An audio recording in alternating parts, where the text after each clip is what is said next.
Hey everybody, and welcome back to the Horror Academic. Last night's movie was an extra on another Blu-ray that I bought. So I'll explain.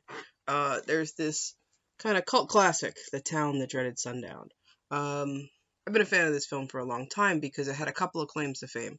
The first one was that it was a very late release onto VHS, I believe. It was one of those lost films for many years. Um, or Okay, wait. It might have been that didn't come to VHS late, or that it wasn't on DVD for a very long time. Anyway, it was a lost film for years. I'm sorry, I should have done some research. These are a little kind of quick and go.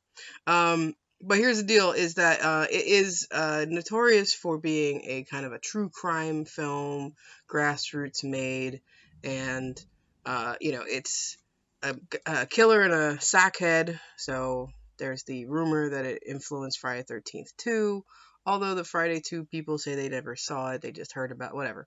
But on the other side of that, it's got some strange kills.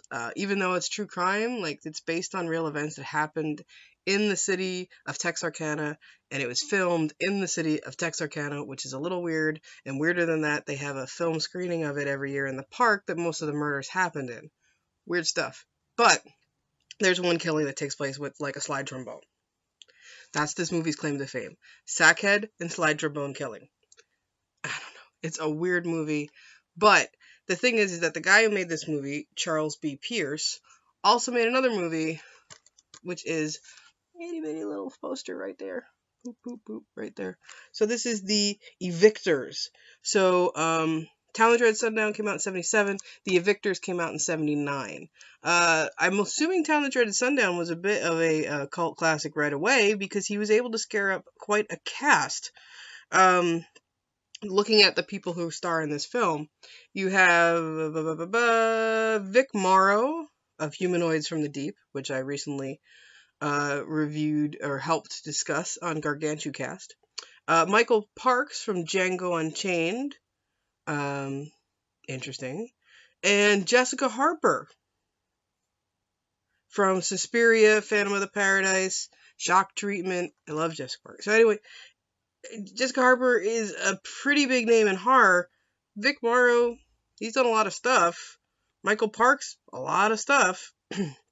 But yeah, it's a weird little movie for that. Like that's a pretty big cast in 1979. So it's a weird movie. It's also supposedly based on true facts. It's like it has a very true crime vibe.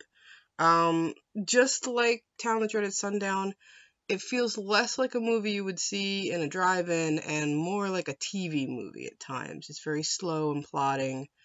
The way it's shot also makes me feel more TV movie. It's a lot more traditional exterior shot, interior shot. It's like it kind of follows by the book how you're supposed to shoot your sequences.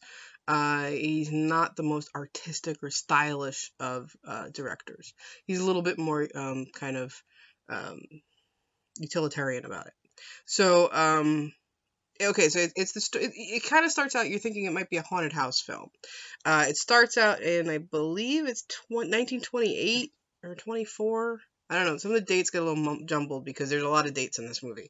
So it starts off in the 20s, and there's a bunch of gangsters holed up in a house, and they go to give them an eviction notice, and it ends up being gunfire back and forth with the cops and the gangsters, okay? So it kind of feels like towards the end of Bonnie and Clyde, where they're trying to hold up in that one farmhouse. It's kind of that scene, but as like the beginning of the movie. Not quite as impressive as Bonnie and Clyde, but And then you jump to 1942, where the main story takes place, and that's where we see Jessica Harper and not Vic Morrow. Oh, Michael Parks. Yeah. So Vic Morrow is the real estate agent that sells this fairly newlywed couple this home, and they feel like they're outcasts or whatever. She feels a little unwelcome by the town folks, and he's just there to do the job in that town he has to do, so they might as well move there. So as she starts to kind of warm up to some of the other people in town, they start telling her stories about this house, how in 1934 some guy was hiding in a barn and killed a woman who lived there. It's like, so there's all these weird little things. In 39, there's another one where, a couple who bought the house, don't make it out alive. It's like all these so it's like, it's kind of like setting it up like maybe it's a ghost story or maybe it's a home invasion story. And by the end, it really does kind of unravel to be a home invasion story. So there's 3 sets of flashbacks of other incidences that happen in the same house, and then kind of the mainline thread of this, and then there's the there's a forward at the end. It's 5 years later. So I'm not going to give you the twist, because if you do want to watch this film, I mean, I know there's a lot of people out there. I'm not the only person that likes Town That Dreaded Sundown, but if you want to seek it out, I don't want to give you the big surprise twist ending, which isn't too hard to figure out. But this is also kind of why I wonder, is it really a true crime story? It just seems a little bit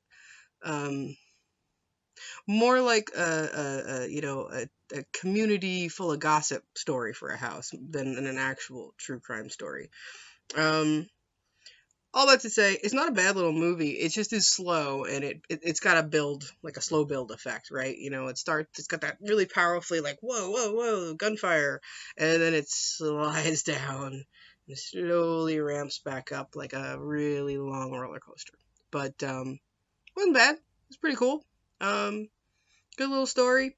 I say check it out. If you like Town That Dreaded Sundown, you will probably like this movie as well.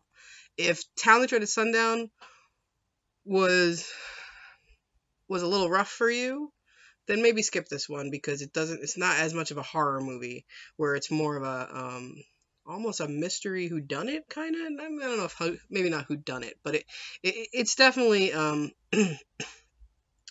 can you figure out the twist kind of story. So I give it it's pretty good.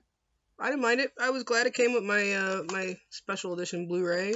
Hey, if you want to give me a free movie and when I buy a movie, sure, I'll watch it every time. So, Horror Academic for today says, if you can get to the Evictors, check it out.